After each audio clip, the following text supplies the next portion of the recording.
మీ ఎలాంటి వ్యాపార ప్రకటనలకైనా వెంటనే మా ఛానల్ సంప్రదించండి. మాఘమాస ప్రత్యేకత గురించి తెలుసుకుందామండి. మాఘమాసం మనకి ఈ నెలలో అంటే జనవరి నెలలోనే మనకి స్టార్ట్ అయిపోతుంది మాఘమాసం. అంటే ఆల్మోస్ట్ మనకి 19వ తారీఖు జనవరి 19 నుంచి మనకి మాఘమాసం ఉంది.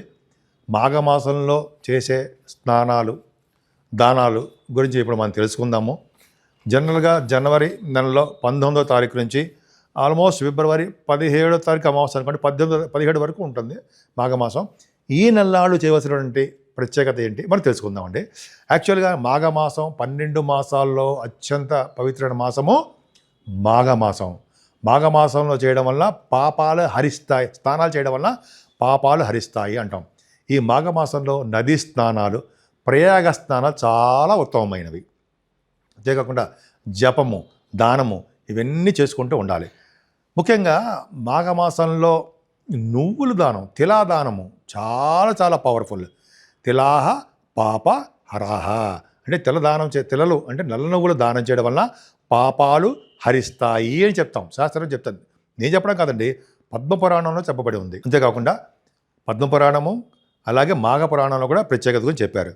ఎవరైతే పిడికెడు నువ్వులు అంటే తిలలు దానం చేస్తారో ఆ పిడికెడులో ఎన్ని నువ్వులు ఉన్నాయో అన్ని వేల సంవత్సరాలు స్వర్గలోకంలో ఉంటారని పద్మపురాణంలో చెప్పారు. అంతేకాకుండా ఈ తిలాదానం చేయడం గొప్ప అదృష్టం ఉండే ఉత్తమమైనది. ముఖ్యంగా మాఘమాసంలో దానం చేయవలసిన సయ్యాదానం, అబ్బాబ్బా ఎంత అదృష్టం అండి. సయ్యాదానం అంటే మంచము దానం ఇవ్వడమే. ఎవరైతే ఈ మాఘమాసంలో పౌర్ణమి పూట కానీ ఏ రోజులైనా పర్లేదని మంచిదేనండి. పౌర్ణమి పూట అలాగే అమావాస్య పూట 17వ తారీఖు, పౌర్ణమి ఏమో జనవరి 1 తారీఖు అండి, అమావాస్య 17వ తారీఖు వస్తుంది. అంతేకాకుండా 15వ తారీఖు కూడా శివరాత్రి, మహాశివరాత్రి. దానం సయ్యాదానం చేసిన వారికి మహాపుణ్యం సంప్రాప్తించడమే కాకుండా దాంపత్య వియోగం ఉండదు. అంటే ఆ మంచం మీద ఎప్పుడు కూడా భార్యాభర్తల యొక్క దాంపత్య జీవితం ఉంటుంది. అంటే భార్యాభర్తలు విడిపోరు, వచ్చే జనంలో కూడా కలిసే ఉంటారు అని శాస్త్రం చెప్తుంది, పద్మపురాణం చెప్తోంది. సో అంతేకాక ఇంకా చాలా ఫలితాలు ఉన్నాయండి దాని గురించి, అదో చేద్దాము. అంతేకాకుండా ఈ మాఘమాసంలో సంకల్పపూర్వకంగా స్నానం చేయాలంటాయి, అది ఇందాక చెప్పాను. నదీ స్నానం, గంగా స్నానం కానీ త్రివేణి సంగమ స్నానం మహాపవిత్రం చెప్పుకుందాం. తర్వాత ఈ కొంచెమైన ఈ మాఘమాసంలో బంగారం దానం, సువర్ణ దానం, రజిత దానం, వెండి దానం, ఇత్తడి, కంచు, పాత్ర దానాలు ఇవి ఇవ్వాలండి. అది గొప్ప అదృష్టము. అంతేకాకుండా మనం ఏం చేస్తూ ఉంటాం, జనరల్గా సుగంధ ద్రవ్యాలు చేస్తూ ఉంటాయి. సుగంధ ద్రవ్యాలు దానం చేసిన వారికి ఇంకా గంధర్వలోక ప్రాప్తి అని శాస్త్రం కూడా చెప్తుందండి. గంధర్వులు ఇప్పుడు విశ్వావసన సంవత్సరం కదా ఇది, మనకి విశ్వావసన సంవత్సరం అంటే మన గంధర్వుడు రాజు పరిపాలించారు సంవత్సరం, గంధర్వలోకాలకు వెళ్తారని శాస్త్రం చెప్తుంది. అంతేకాదండి, అన్నదానం, వస్త్రదానం, తిలాదానం, గోదానం, సయ్యాదానం ఈ 5 దానాలు చేసిన వారికి మళ్ళీ పుట్టవలసిన అవసరం ఉండదు, విశేషమైన ఫలితం ఉంటుందని పద్మపురాణంలో ఇది విశేషంగా చెప్పారు. అంతేకాకుండా మాఘమాస స్నానాలు చేయడం వల్ల అన్ని పాపాలు హరిస్తాయిట. ప్రయాగ స్నానం అత్యంత పవిత్రమైన స్నానము. యజ్ఞాలు, తపస్సులు, దానాలు, హోమాలు, జపాలు కలగని ఫలితము ఈ మాఘమాసంలో చేసే స్నానం వలన కలిగి తీరుతుందట. ఎంత బాగుందండి, 1,00,000 జన్మల పాపం హరిస్తుందట ఈ స్నానాలు, మాఘమాస స్నానాలు. కోరికలు నెరవేరుతాయి, పరమాత్ముడు సంతోషిస్తాడు. భగవంతుడు ఎంత బాగా చెప్పాడు చూసారా మనకి. సరే, మరి కార్తీక పౌర్ణమి వస్తుంది కదండి, కార్తీక పౌర్ణమి పూట ఏం చేద్దాం? ఇంకా చెప్పాలంటే అండి, మాఘమాసంలో పౌర్ణమి వస్తుంది. పౌర్ణమి జనరల్గా మాఘమాసం 1 తారీఖు పౌర్ణమి వచ్చిందండి, ఫిబ్రవరి 1, 2026 1వ తారీఖు. సో ఆ రోజు చేసేటువంటి పుణ్యఫలం బ్రహ్మాండ స్నానము పుణ్యఫలమైనది. అంటే సంకల్పపూర్వకంగా ఏ నదిలో సరే స్నానాలు చేసినా పుణ్యమే వస్తుంది. గంగా నదిలోనూ అలాగే ప్రయాగ్రాజ్ త్రివేణి సంగమంలో చేసిన పుణ్యము స్నానాలు అత్యంత పవిత్రమైనగా ఉంటాయి. మహామాఘి అంటాం మనం ఈ స్థానాన్ని, సంవత్సరాన్ని మహామాఘి, సంవత్సరం ఒక్కసారి వస్తుంది.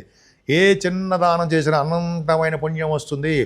12 నెలల్లో కన్నా అత్యంతమైన అద్భుతమైన మాసము మాఘమాసం ఒకటే. మాఘమాసానికి సరితూగే మాసం ఇంకొకటి ఉండదు అని అంటాం. కార్తీక మాసం కూడా ఉందనుకోండి. సరే, మాఘమాసంలో ప్రయాగ స్నానం చేసిన వారికి మళ్ళీ పుట్టవలసిన అవసరం లేకుండా విష్ణులోక ప్రాప్తి కలుగుతుందని, అంతేకాకుండా ప్రతి కోరిక తీరుతుందని చెప్పి శాస్త్రం చెప్తోంది. అంతేకాకుండా ఇదే విషయాన్ని స్కాంద పురాణంలో కూడా ఖచ్చితంగా చెప్పారు. స్కాంద పురాణంలోనూ పద్మ పురాణంలోనూ మన గురువర్యులు కూడా ఇదే మాట చెప్తున్నారు. మాఘమాస స్నానము అత్యంత పవిత్రమైన స్నానము అని. ఇదే కదండి, ఈ మాఘమాసంలో దీపదానం, పర్ఫెక్ట్గా దీపదానం చాలా మంచిది.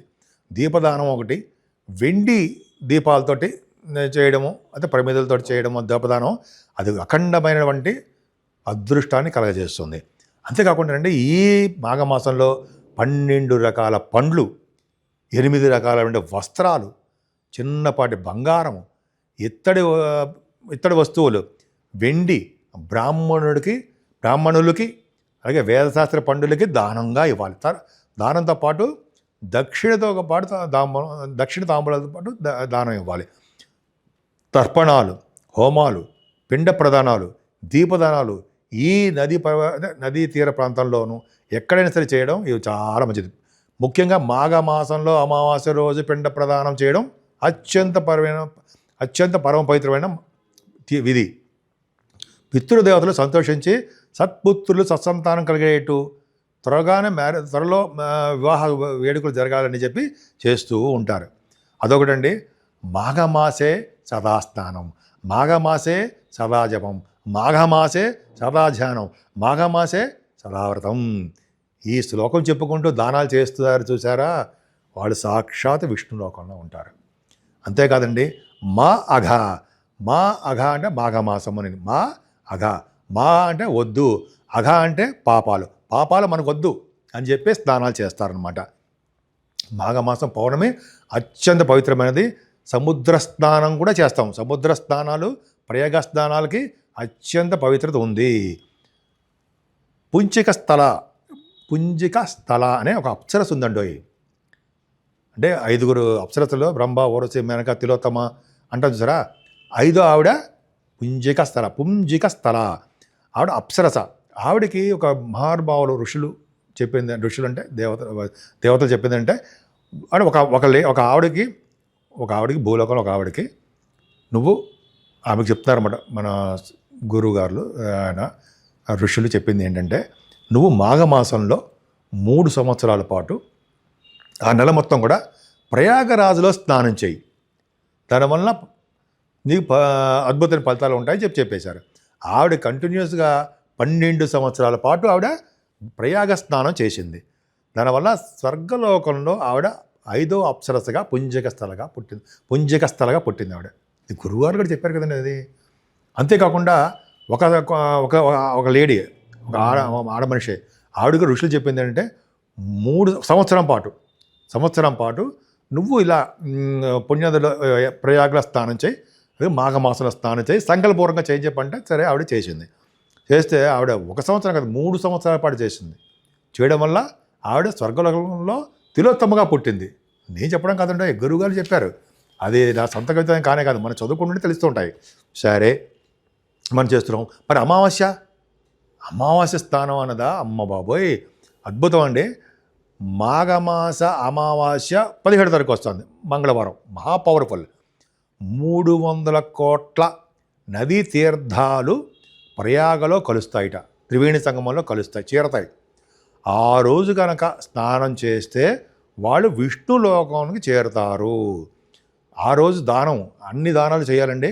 చెప్పులు, గొడుగులు, అలాగే వస్త్రాలు దానం ఇవ్వడం వల్ల వైకుంఠంకి వెళ్తారు అని మాఘపురాణంలో కూడా స్పష్టంగా చెప్పారు. గురువుగారు చెప్తున్నారు కదా, మనం వింటున్నాం కదా. సో ఈ విధంగా ఏమాత్రం అవకాశం ఉన్నా, ఏ చిన్న దానం చేసినా కూడా మహాపుణ్యం వస్తుంది.